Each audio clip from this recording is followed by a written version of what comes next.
예, 오늘 말씀 잠언 20장 16절부터 30절 말씀에도 참 우리 인생을 건강하게 하고 풍요롭게 하는 보석 같은 그런 귀한 지혜의 말씀들이 가득 차 있습니다. 이게 16절 말씀에 타인을 위하여 보증선자의 옷을 취하라. 외인들을 위하여 보증선자는 그의 몸을 볼모 잡을지니라 그랬죠. 이 번역이 조금 좀 추상적이어서 다른 번역본을 살펴보면 이렇게 되어 있어요. 타국인을 위하여 보증선 사람은 자기 옷을 잡혀야 하고, 외인들의 보증을 선 사람은 자기 몸을 담보로 잡혀야 한다, 이렇게 되어 있습니다.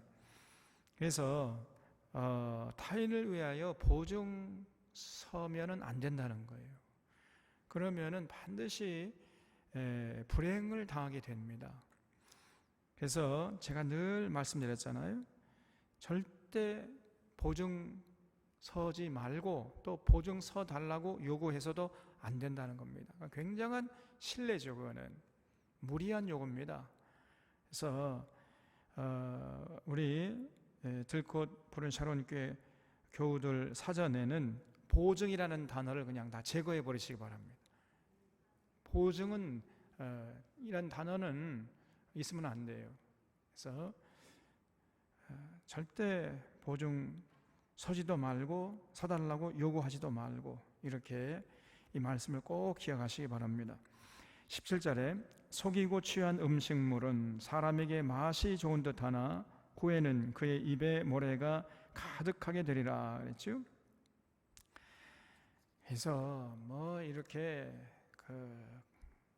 거짓말로 또 사기쳐서 또 땀 흘리지 않고 얻은 재물은 절대로 우리를 행복하게 하지 못할 뿐 아니라, 여러분, 그 입에 모래가 가득하게, 입에 모래가 가득하면 어떻게 되겠어요? 그래서 다시 말하면 그런 재물은 우리의 인생을 행복하게 하지 못할 뿐 아니라 아주 고통스럽게 한다는 거예요. 여러분, 입에 모래가 가득한 인생이 된단 말이에요. 얼마나 이 고통스럽습니까? 입에 모래가 가득하면은. 그래서 절대로 여러분 불로소득 그거 좋아할 게 아니에요. 그걸 경계하고 그런 것들을 추구하고 설사 성공해가지고 그런 불로소득을 누리는 사람이 있다 할지라도 절대로 우리는 부러워할 이유가 없단 말이에요. 여러분 그 사람들 행복한 사람들 아닙니다. 그 입에 모래가 가득한 사람들이에요. 정직하게 성실하게 땀 흘려 일한 대가를 누리는 자가 진실로 복된 자고요. 그래서 그 안에서 만족하고 거기서 행복을 찾고 추구하려고 하는 이런 사람이 진실로 지혜로운 사람입니다. 요즘에 부동산 투기, 증권 투기, 주식 투기, 비트코인 광풍이 불고 있어요. 젊은이들 사이에. 우리 아들도 보니까 그런 데 관심이 있는 것 같아요. 그래서 제가 걱정이 됩니다. 그래서 그런 것을 못하게 해야 되는데 멀리 떨어져 있어가지고 할 잔소리 할 수도 없고, 요즘 젊은이들이 조금씩 벌어봤자 집 사기는, 서울에 집 사기는 언감생신이죠. 그냥 너무 천정부지로 부동산 값이 올라 버리니까 아무리 열심히 일을 해도 도대체 집값 오르는 그 수준을 못 따라가잖아요. 그러니까 자꾸 다른 생각을 하는 거예요. 어떻게 그냥 일확천금을 누릴 수 있는 방법이 없는가? 그래서 자꾸 이런 비트코인 이런 데에 관심을 갖고, 그래서 제가 그런 거 하면 안 된다. 그래도 잘 마음에 새기질 않는 것 같아요. 그 걱정이에요. 저도 사모는 걱정은 안 해.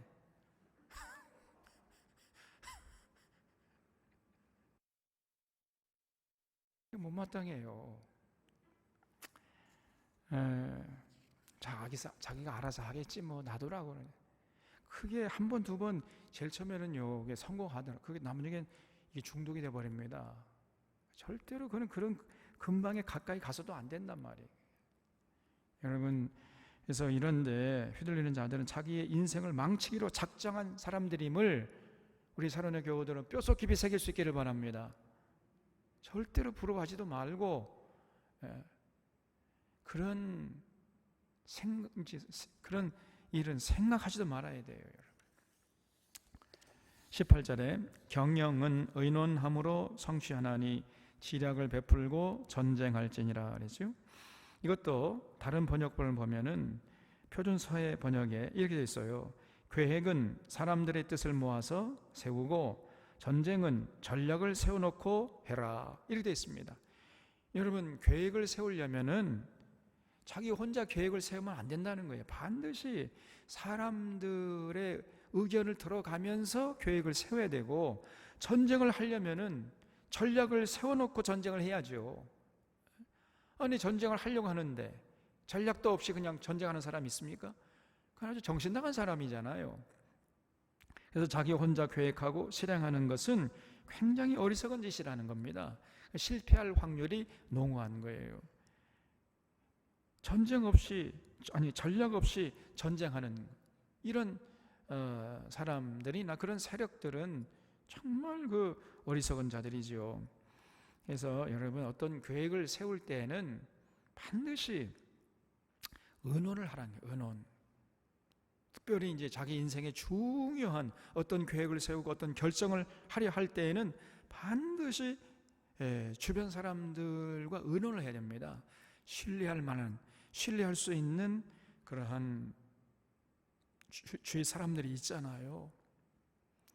그래서 어떤 믿음의 식구들이라든가 또 우리 장로님들, 신실한 장로님들, 또 주변의 목회자들, 그런 분들 찾아가서 같이 의논을 하고 그 계획을 세우고, 그리고 조심스럽게 결정을 하고 그 다음에 실행에 옮겨야 된단 말이죠. 이게 지혜입니다, 여러분. 아무리 내 생각이 옳다 할지라도 반드시 다른 사람의 의견을 들어보는 과정이 필요한 것입니다. 이것이 지혜요, 이것이 겸손이에요. 그래서 범사에 다른 사람의 의견을 구하는 자세가 중요하고, 내 생각이 전부가 아님을 언제나 여러분 기억하셔야 돼요. 그래서 아주 정말 지혜로운 며느리가 누구냐, 항상 그 시어머니에게 의견을 물어보는 거예요. 사실은 요즘 젊은이들이 다 매사에 똑똑하거든요. 그리고 시어머니는 이제 옛날 사람이기 때문에 이 세상 돌아가는 게 잘 좀 어두울 수가 있습니다. 그래서 자기가 모든 것 다 이렇게 알고 있다 할지라도 그래도 시어머니 가서 어머니 이거 어떻게 하면 좋겠습니까? 물어보는 거예요. 이게 몰라서 물어보는 게 아닙니다. 그런 며느리가 진정으로 지혜로운 며느리. 그러면은 그 시어머니가 얘야, 네가 나보다 똑똑하니까 다 알아서 해라, 그렇게 할 거 아니에요? 그래도 자꾸 물어보네. 또 어머니 이건 어떻게 하면 좋겠어요? 이건 어떻게 할까요? 자꾸 물어봐요. 그러면은 여러분 어르신들의 경륜이라는 게 있어요. 인생의 경륜이라는 게 있습니다. 그리고 또한 효과가 뭐냐면은, 그러면은 시어머니가 야, 우리 며느리 최고다. 그래서 이 고부관계가 좋아지는 거예요. 시어머니도 알아요. 저 며느리가 나보다 더 많이 잘 알고 있는데 나를 존중해 주는구나. 이렇게 알게 되는 겁니다, 여러분. 그래서 항상 범사에 자꾸 의견을 들어보려고 하고, 주위 사람들의 의견, 생각을 들어보려고 하고, 이런 사람이 훌륭한 사람이에요. 이런 사람이 인격이 훌륭한 사람이고 겸손한 사람이란 말이죠. 이거를 잊지 말아야 돼요. 그래서 경영은 의논함으로 성취되는 것이고, 지략을 베풀고 전쟁을 해야 돼요. 하려면은 19절에 두루 다니며 한담하는 자는 남의 비밀을 누설하나니 입술을 벌린 자를 사귀지 말라 그랬죠. 여러분, 이것도 기억해, 우리가 정말 마음속에 새겨야 됩니다.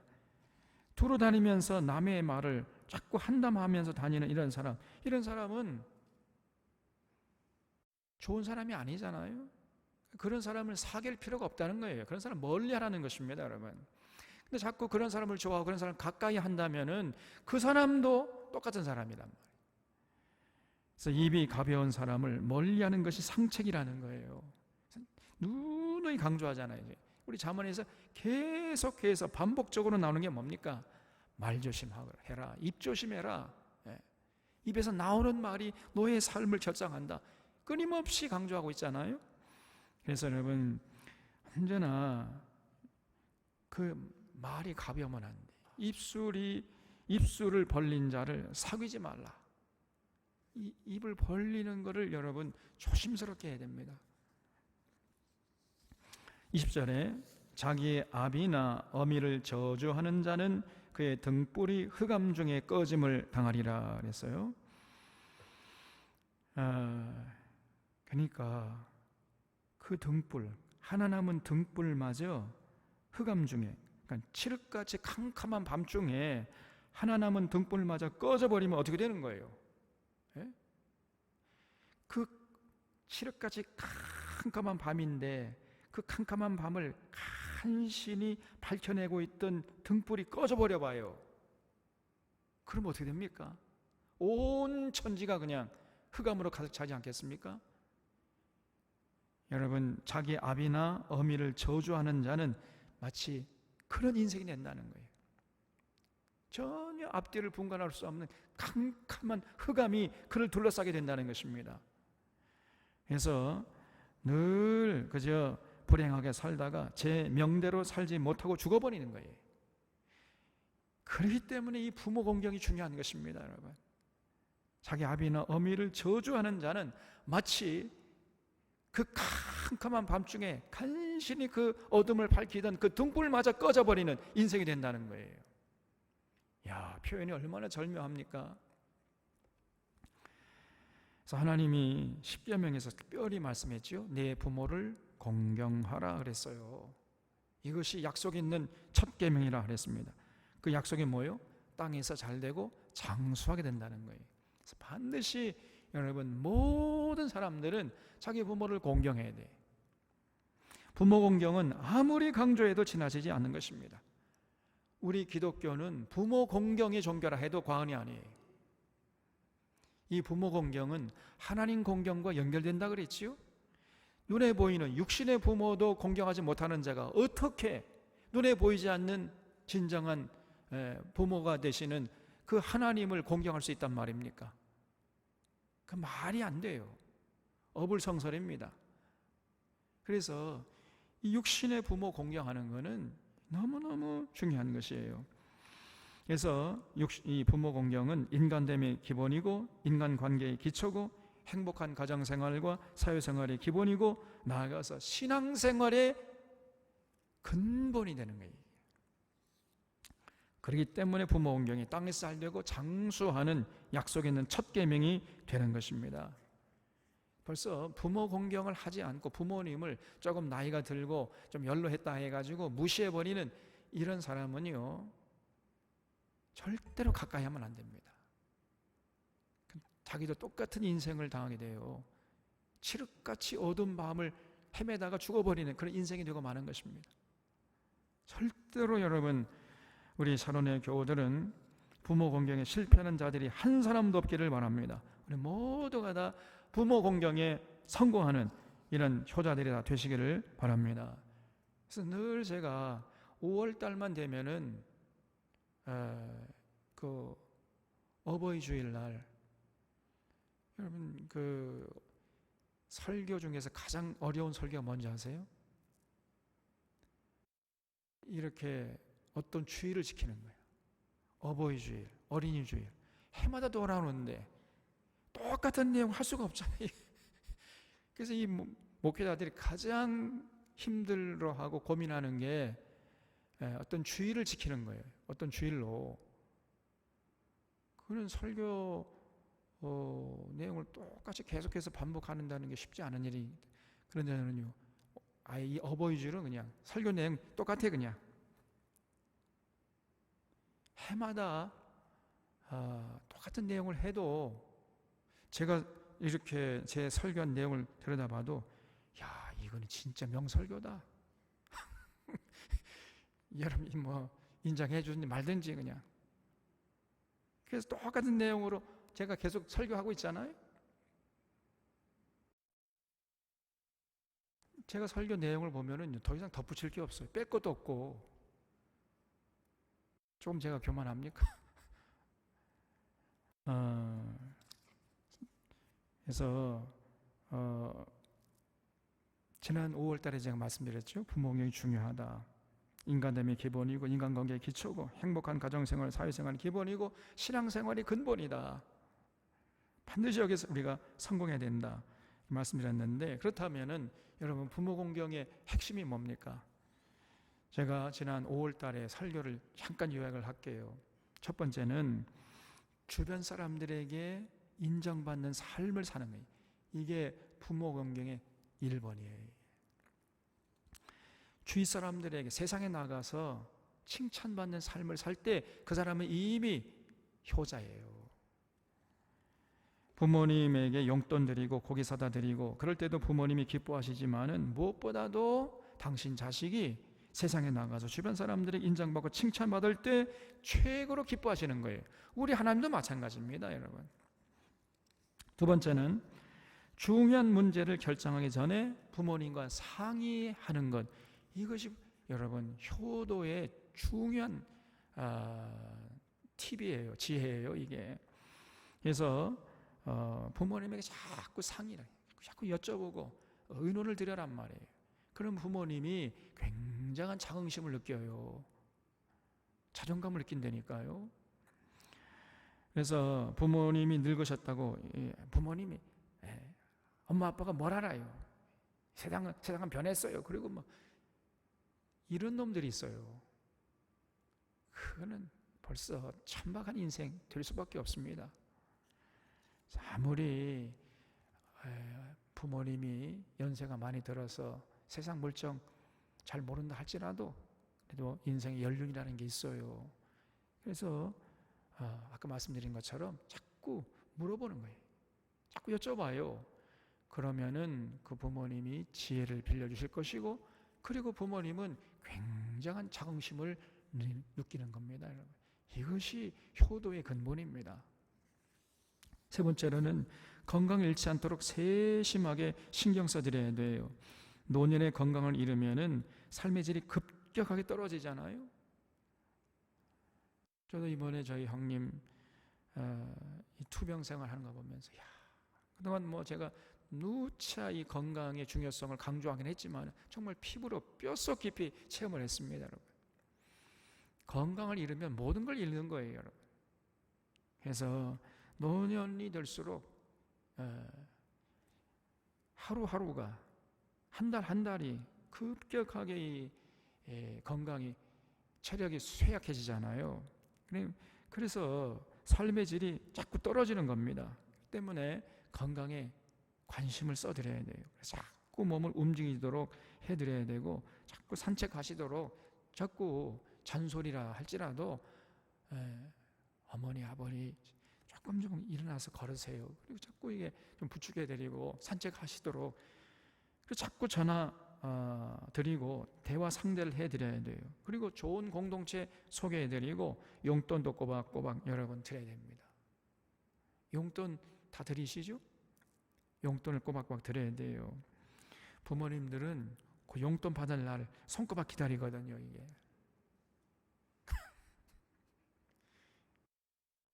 그래서 용돈도 꼬박꼬박 드리시기 바랍니다. 그게 몇 푼 안 되더라도 그게 굉장히 큰 기쁨이 되는 거예요. 그리고 또 중요한 거는 신앙 문제를 도와드려야 돼요. 그 복음을 전해가지고 천국의 소망, 부활의 소망을 가지도록, 나이가 들어갈수록 하늘의 소망, 천국의 소망, 부활의 소망을 가지도록 그렇게 자꾸 신앙의 진리를 전해줘야 됩니다, 여러분. 그래서 우리 모든 사랑의 교우들은 전부 부모 공경에 성공하는 효자들이 다 되시기를 바랍니다. 21절에 처음에 속히 잡은 산업은 마침내 복이 되지 아니하느니라 그랬죠. 그래서 너무 성급하게 돈을 많이 버는 사람, 너무 빨리 성공하는 사람, 이거 좋은 게 아닙니다. 마침내 복이 되지 아니하느니라 그랬어요. 그저 그냥 일확천금을 노리고 부자가 되려고 하는 사람은 여러분 올무에 빠지거나 결국은요 빨리 망하는 거예요. 빨리. 너무 그냥 우리 한국 사람들은 좋아하는 게 빨리 그냥. 여기 성지순례 가면요 우리 한국 사람 보면은 거기 나오는 이제 조그만 아이들, 가난한 아이들이 외치는 게 뭐냐면 빨리 일부 주세요. 빨리 이러고 다닌다니까. 한국 사람들의 대명사가 빨리빨리예요. 너무 속절하려고. 네, 여러분 빨리 부자 내 빨리 망해버립니다.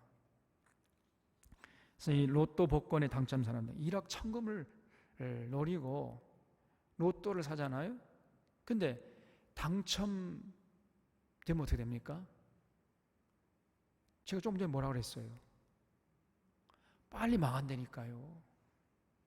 로또에 당첨되면 빨리 망합니다. 그래서 로또에 당첨되고 싶어요? 로또 복권의 구호가 뭐지요?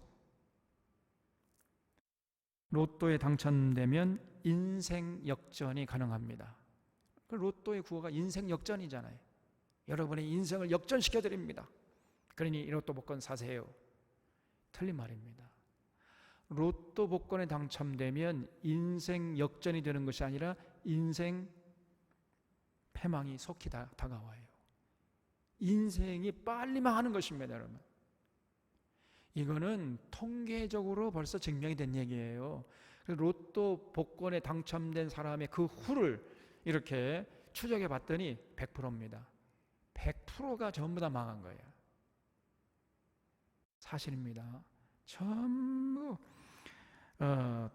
돈이 갑자기 생기니까요. 출처할 수 없이 막 돈이 많이 생기니까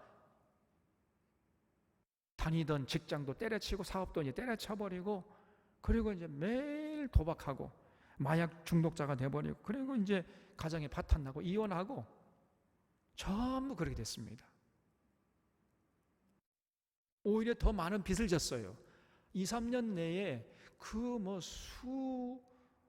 수백억 이런 복권에 당첨된 사람이 나중에는 한 2, 3년 내에 전부 탕진해버리고 오히려 굉장한 빚을 진 대부분의 그런 사람들이 되더라는 거예요. 그리고 100%입니다. 100%그 가정이 파탄나고 인생 망치는 이런 결과를 낳게 됐다. 이게 통계적으로 나와 있다니까요. 그래서 하루아침에 막 일확천금을 노리고 부자가 되는 이것처럼 어리석은 것이 설사 그것이 성공한다 할지라도 자기 인생을 망치는 겁니다. 동의하십니까? 왜 이렇게 세상이 조용해요? 동의하지 않는 것 같아 보니까. 그래도 난 한번 해보고 싶습니다. 제가 말씀 다 드렸어요. 알아서 하세요 이제. 그래서 시편 128편에 보면 복 있는 사람이 누구냐? 여러분 이 시편 128편을 꼭 암송하셔야 돼. 이게 좀 중요한 진리가 담겨 있어요.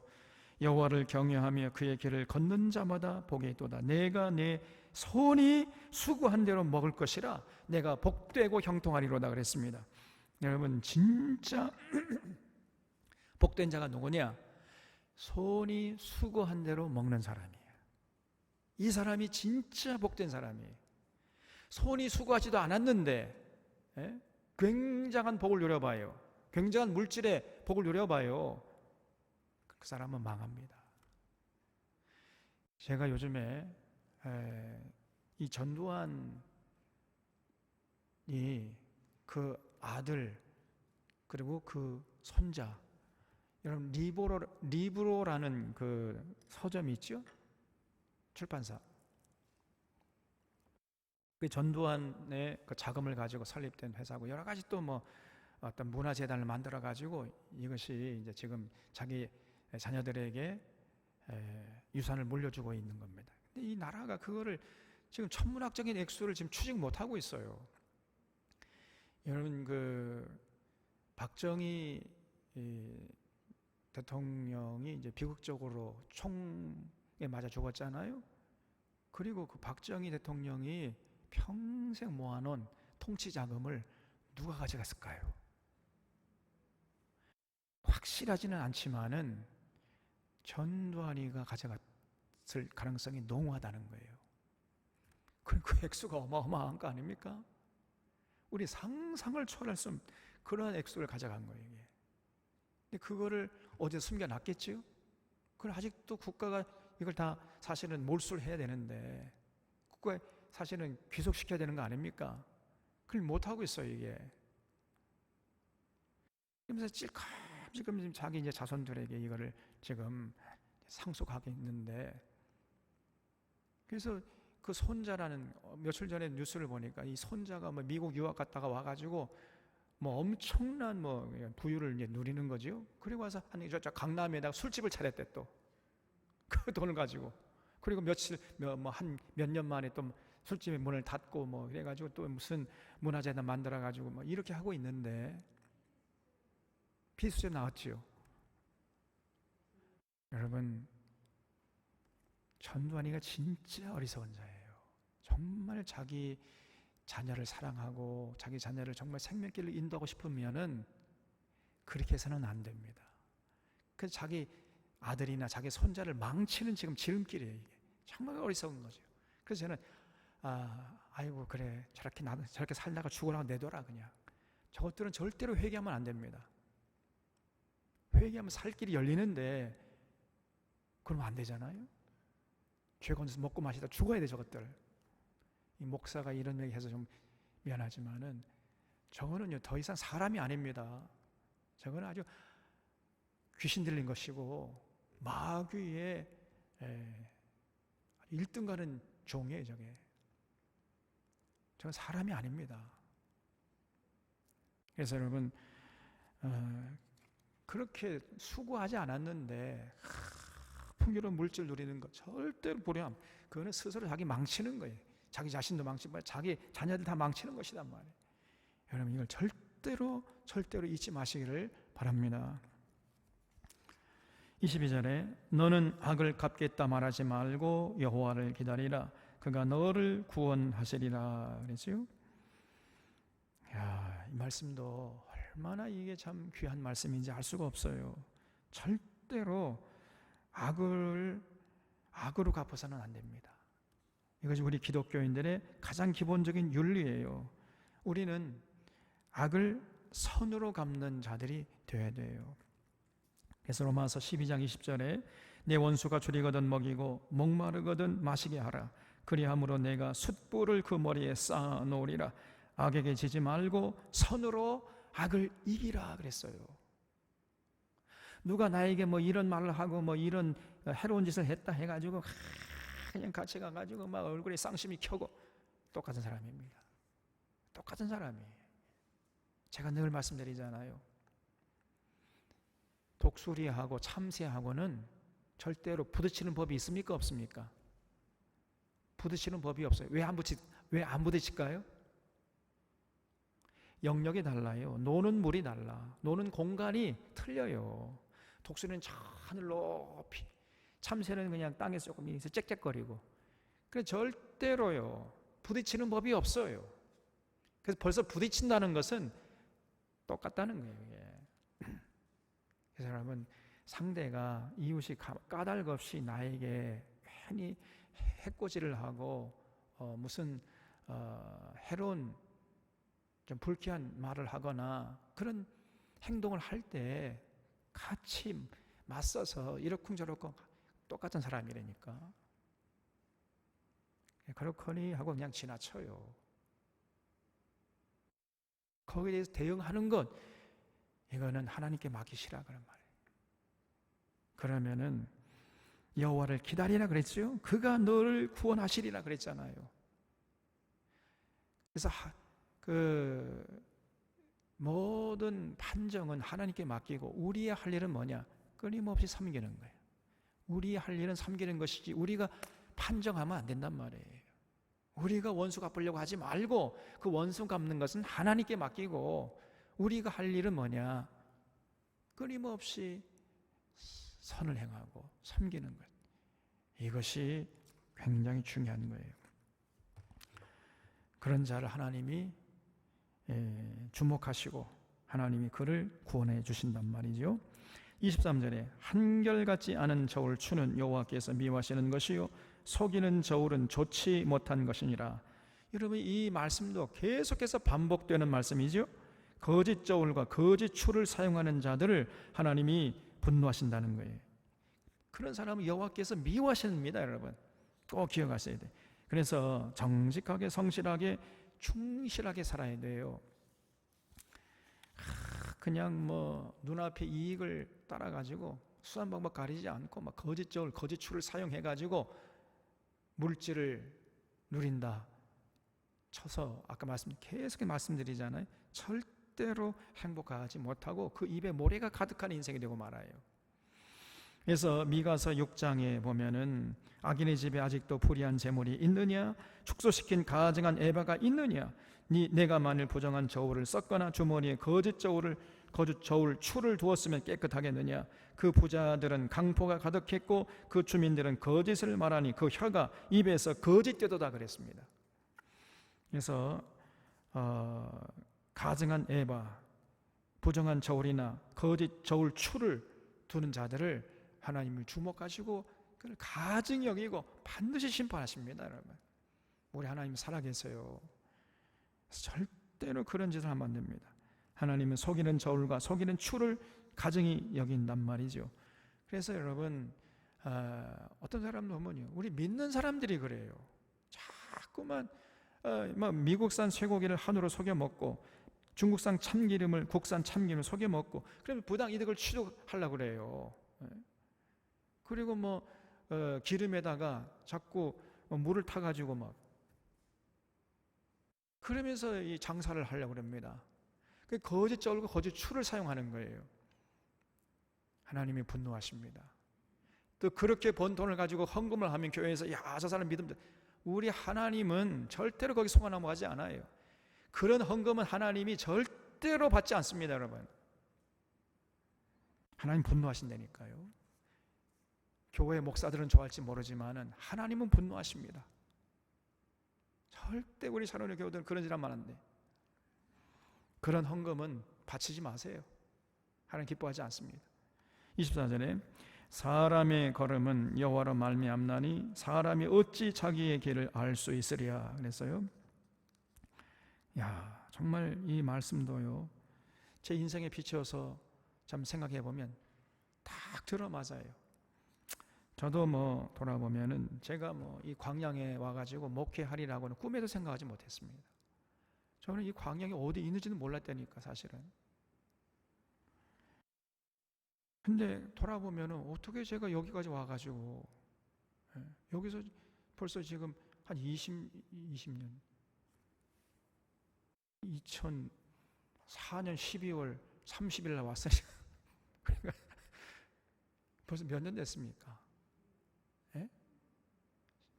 2004년이죠. 맞아요. 그러니까 17년이 됐네 벌써. 어떻게 이렇게 된지 모르겠어요. 어쩌다가.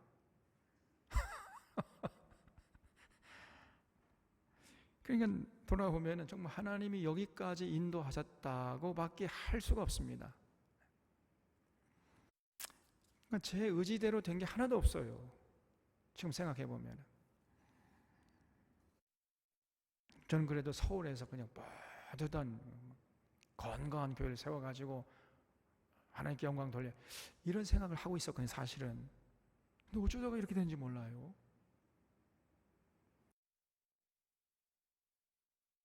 전부 하나님이 이 모양 저 모양으로 인도를 하셨어요. 그래서 여러분, 사람의 걸음은 여호와께로 말미암다는 것을 인정하시기를 바랍니다.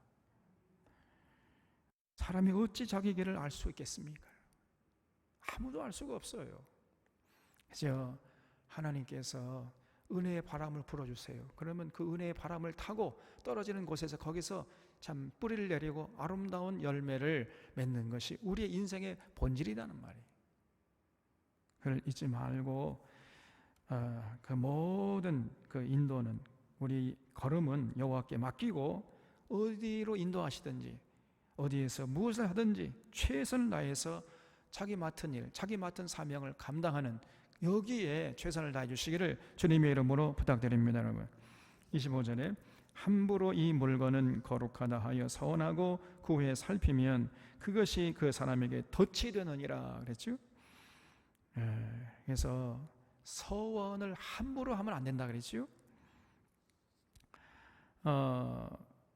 서원을 하면은 반드시 지켜야 돼요.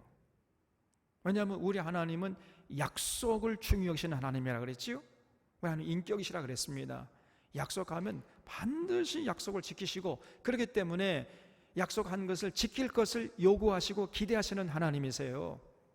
약속해놓고 안 지키면은 하나님은 그런 사람 아주 질색팔색합니다. 여러분, 반드시 그 약속, 너 약속했잖아 나와, 그 약속 지켜라. 이 창세기 요한계시록까지의 그 하나님의 요구와 하나님의 명령과 하나님의 뜻을 쉬운 말로 풀어보면요, 나와 맺은 약속 지키라는 거예요. 그 얘기입니다. 사실은 너 나와 약속했잖아, 약속 지켜. 나는 지켰어. 근데 왜 너는 안 지키니? 지켜라, 이 얘기예요 사실은. 그래서 민수기 3장에 보면은 서원에 대한 이야기가 나오잖아요. 그래서 서원하면 반드시 이행해야 된다. 민수기 30장에서 성경 강좌한테 말씀 다 드렸습니다, 여러분. 그래서 반드시 서원을 이행해야 되기 때문에 신중히 해야 되는데, 서원할 때에는 그 서원이 성립되기 위해서는 조건이 필요하다는 거예요. 조건이. 결혼하지 않은 자녀들은 부모님의 동의를 받아야 그 서원이 성립이 돼요. 부모 동의가 없으면 그 서원은 아예 무효가 됩니다, 하나님 앞에서. 또 결혼한 사람은 누구의 동의를 받아야 돼요? 배우자의 동의를 받아야 서원이 성립이 돼요. 배우자의 동의 없으면 그 서원 자체가 성립이 안 됩니다. 거기에 대해서 민수기 30장에서 계속 말씀하고 있잖아요. 그걸 꼭 잊지 마셔야 돼요. 그래서 서원은 신중히 하고, 서원했으면 반드시 이행을 해야 되고, 그리고 서원에는 조건이 필요하다. 이걸 꼭 기억하셔야 됩니다. 26절에 지혜로운 왕은 악인들을 기절하며 타작하는 바퀴를 그들 위에 굴리느니라 그랬죠. 그래서 이게 참 여러분, 지혜로운 왕이 우리에게 절실히 필요한 거예요. 지혜로운 왕은요, 악인들을 질색팔색합니다. 그래서 악인들을 키질하고 타작하는 바퀴를 그들 위에 굴려버리니까 그냥 악인들이, 여러분, 어떻게 살아갈 수 있겠습니까? 악인들은 흔적도 없이 그 지혜로운 왕 앞에서는 자기 존재감을 자랑할 수가 없어요. 흔적도 없이 그 자체가 사라져버리는 것입니다. 그래서 이 지혜로운 왕이 필요한 거예요. 우리가 솔로몬 재판하는 거 봤잖아요. 솔로몬이 그 지혜를 가지고 재판을 그냥 아주 잘해가지고 진짜 어머니와 가짜 어머니를 다 가려내지 않았습니까? 그냥 단번에. 그래서 이 악인들을 키질하고 타작하는 바퀴를 그들 위해 굴려버렸어. 그냥 내 인연 그냥. 거짓 엄마 노릇하다가 그냥 금방 정체가 탄로나가지고 그 여자 어떻게 됐을까요? 평생 이제 솔로몬의 통치 기간에는 저 감옥에서 헤어나지 못했을 겁니다. 그렇잖아요? 그래서 여러분, 이 지혜로운 왕, 그러니까 왕이 되려면 반드시 지혜가 필요해요. 지도자에게는 지혜가 필요하다. 뱀처럼 지혜롭고 비둘기처럼 순수함이 필요합니다. 예수님께서 너희는 뱀처럼 지혜롭고 비둘기처럼 순수해라 그랬지요. 그러니까 지혜가 없이 순수하기만 하면은 그런 사람은 왕이 되면 안 돼요. 그런 사람 지도자가 되면 안 됩니다. 건강한 지도자 노릇 할 수가 없기 때문이에요.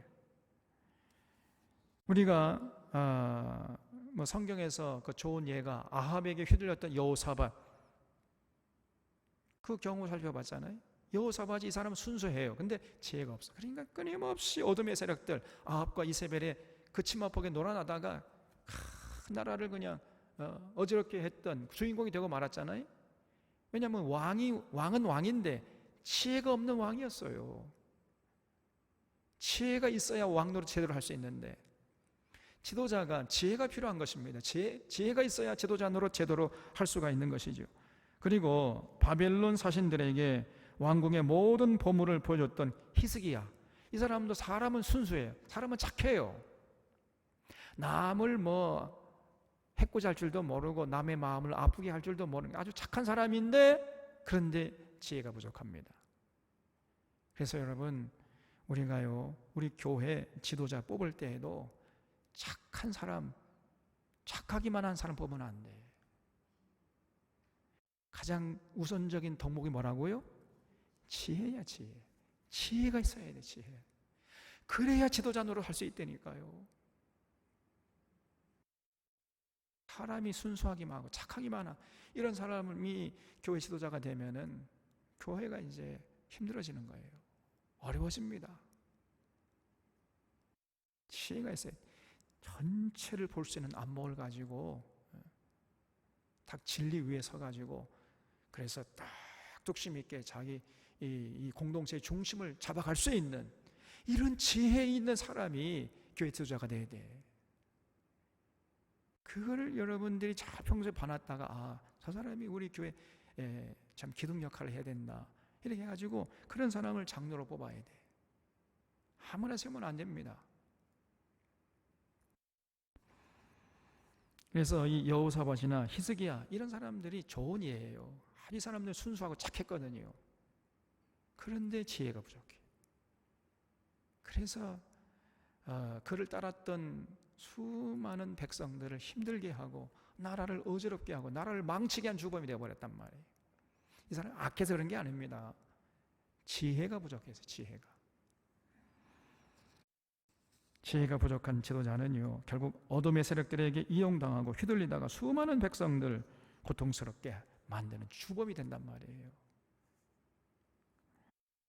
그래서 반드시 지혜가 있어야 돼요.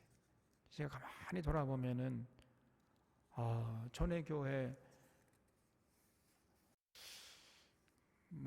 그런 더 이상 얘기하긴 그렇지만은 참 그래요.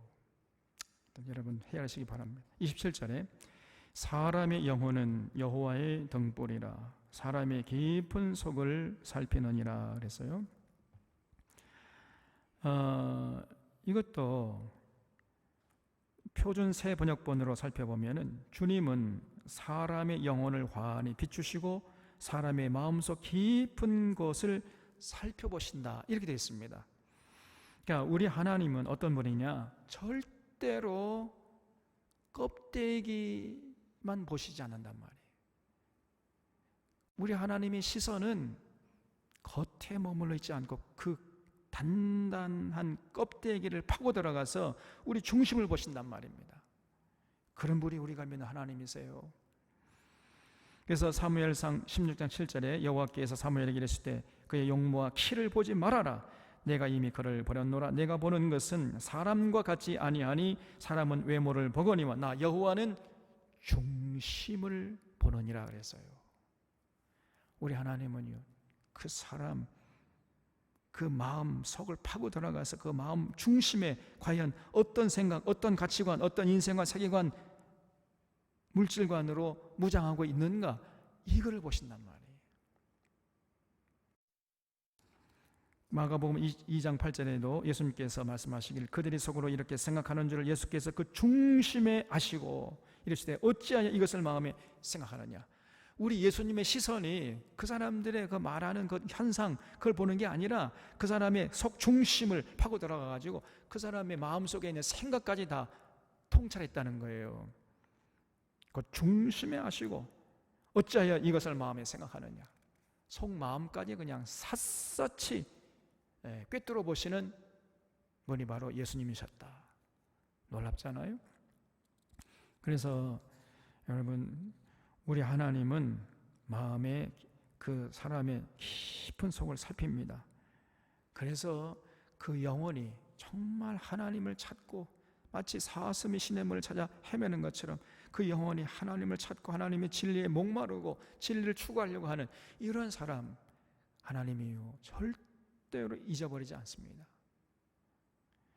그래서 그 사람의 영혼이 여호와의 등불이에요. 반드시 그렇게 하나님을 찾고 진리를 추구하고 하나님의 공의와 정의를 따라 살려고 하는 그런 사람은 여호와께서 등불, 그 사람의 영혼이 여호와의 등불이니까 그 사람을 잊어버리겠어요? 절대로 하나님 놓치지 않습니다, 여러분. 이 표현이 얼마나 절묘해요. 그 사람의 영혼이 여호와의 등불이라.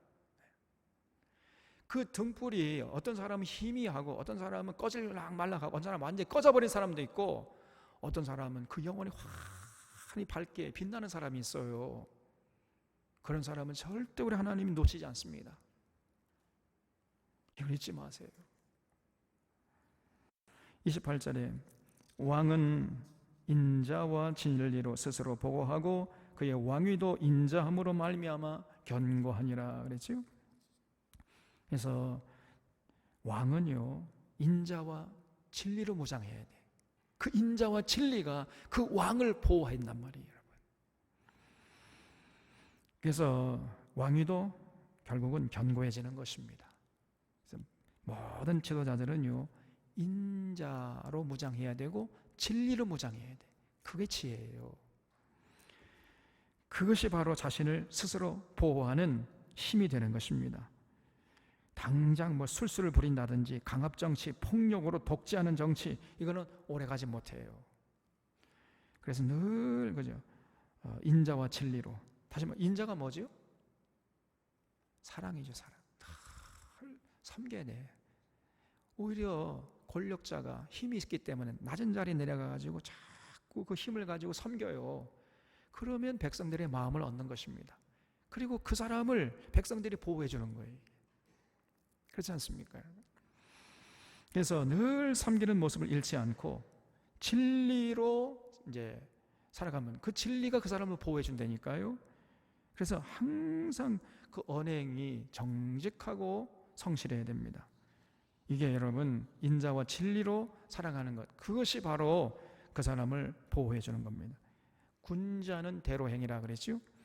그래서 항상 모든 면에서 공명정대하게 하는 거예요.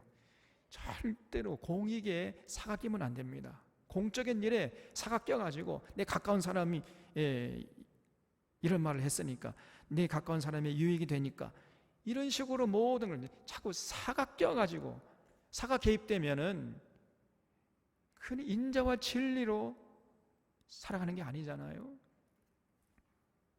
그런 사람은요 벌써 사람들이 다 압니다. 모르는 것 같아도요 정말로 이 사람들의 평가가 무서운 거예요. 반드시 그런 드러나게 되어 있습니다, 여러분. 술술 부리고 사람들 그냥 부드러운 말 해가지고 아첨하고 당장에는 뭐가 통해요. 그런데 그게 오래가지 못합니다. 절대로 오래가지 못해요. 다 드러납니다. 그래서 정말 지도자일수록, 그리고 지도자를 꿈꾸는 사람일수록 인자와 진리로 행해야 돼. 그것이 자신을 보호해 주는 것이고, 그래야 그 사람에게 권위가 생겨서 리더십을 발휘할 수가 있게 되는 겁니다. 동의하십니까?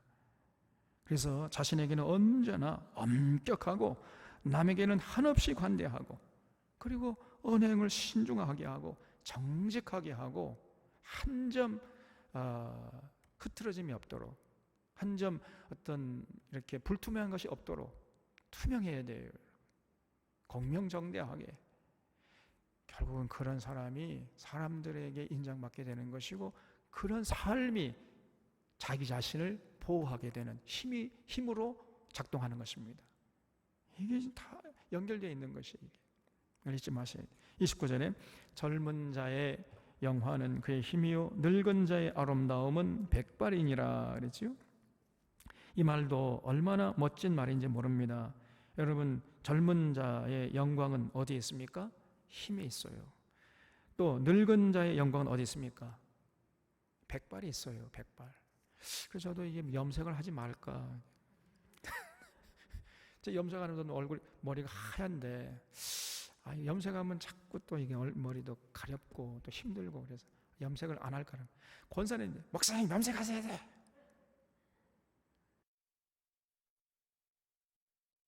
염색 안 할 수도 없고, 또 하자니 늙은 자의 영광은 백발에 있다는데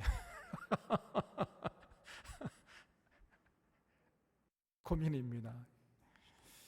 그래서 여러분, 아침에 돋는 햇살도 찬란하지만은 석양의 햇빛, 석양의 햇살, 석양의 아름다움, 여러분 아침의 햇살 못지않게 아름답잖아요. 아침에 돋는 햇빛보다도 석양의 아름다움이 사람들을 감동시키는 겁니다, 여러분. 그래서 젊은 자들은 힘을 자랑하는 거, 그건 젊은 자의 영광이에요. 그런데 나이가 들어가면요, 힘 자랑하려고 하면 그건 어리석은 자다. 백발을 자랑해야 돼. 다시 말하면 인생의 연륜을 자랑해야 돼. 그래서 나이에 걸맞는 행동이 중요한 것입니다. 자꾸 젊은이가 늙은 자처럼 행동하게 되면 이거 얼마나 꼴불견이에요. 또 늙은 자가 젊은이처럼 행동하는 것도 꼴불견입니다. 제가 요즘에 국민의힘당에는 이준석, 저건 벌써 애가 아닙니다. 아니, 젊은이가 아니에요. 제가 보니까 꼰대 중에 꼰대입니다. 제가 보니까. 근데 젊은이 행세하고 있어요. 뭔가 새롭게 정말 정직하고 성실하게 정말 진리에 이 나라 공의와 정의를 강물처럼 흐르게 하는 이런 역할을 좀 해볼 수 있을까? 벌써 기대 난망입니다. 거기에 속아나면 안 돼요.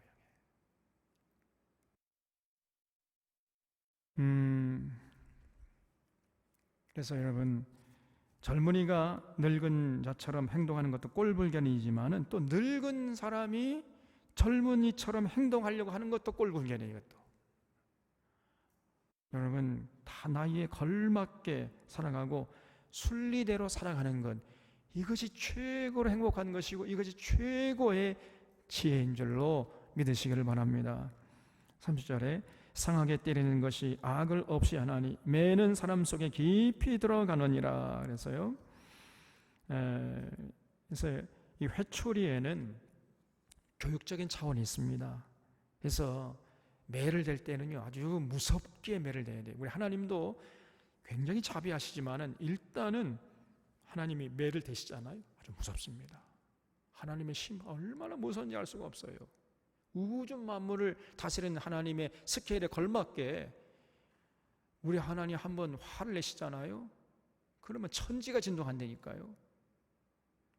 이 우주의 이 창조 질서가 막 흔들흔들거려요. 그냥 그 정도로 우리 하나님의 심판의 스케일이 무섭습니다.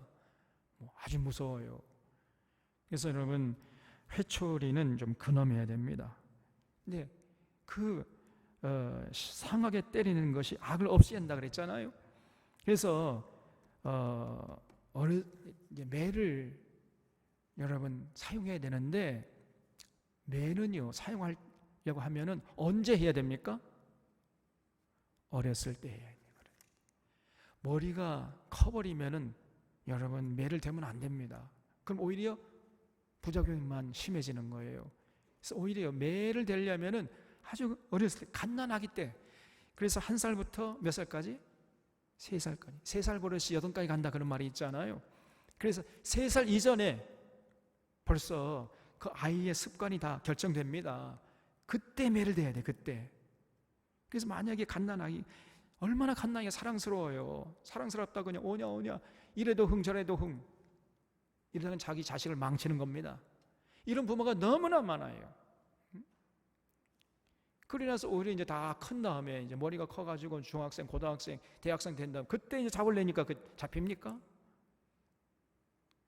탁 튕겨나가고 반발만 하고요. 절대로 교육이 안 됩니다. 그래서요, 여러분, 상하게 때리는 것이 악을 없애기는 하지만은 이거는 언제 하느냐가 중요한 거예요. 아주 어렸을 때 할수록 좋은 것입니다. 그래서 그것이 사람 속에 깊이 들어가느니라. 어떤 어리석은 부모 보면요, 아이고 내 새끼 제가 볼 때 그렇게 해서는 안 돼요. 자기 자신을 망치는 거예요 지금. 그것도 모르고 그냥 오냐 그러고 받아주고 있어요. 이 멍청한 것이. 그냥 속에서 열불이 나요. 얼마나 어리석냐 그 말이. 자기 자신을 지금 독을 먹이고 있는데 그것도 모르고. 그래서 여러분, 제발 우리 사론의 교우들은 이런 어리석은 실수를 반복하지 않기를 바랍니다. 성경 강좌에서 들었으면은 좀 깊이 생각을 해야 돼요. 먹는 것이나 또 입는 것이나 또 매사에 우리 자녀들 너무 그냥 무조건적인 사랑을 베풀면서 오냐 오냐, 그 능사가 아니에요. 때로는 무섭게 징계를 해야 되는 겁니다. 그게 필요한 거예요. 그것이 우리 자녀들을 올곧게 만들어줘요. 제가 늘 얘기했잖아요. 제가 엄할 엄씨라고. 우리 부모님, 특별히 우리 어머님은 아주 인자했는데 우리 아버님이 얼마나 무서운지 그냥. 우리 아버님이 회사에서 이제 일을 마치고 집에 돌아오잖아요. 그럼 숨을 못 쉬었다니까. 어렸을 때 제가 그런 얘기 하잖아요. 숨을 못 쉴 정도로 그렇게 엄했습니다. 근데 지금 생각해 보니까 그랬기 때문에 우리 형님은 탁 튕겨 나갔지만은 저는 무서우니까 그냥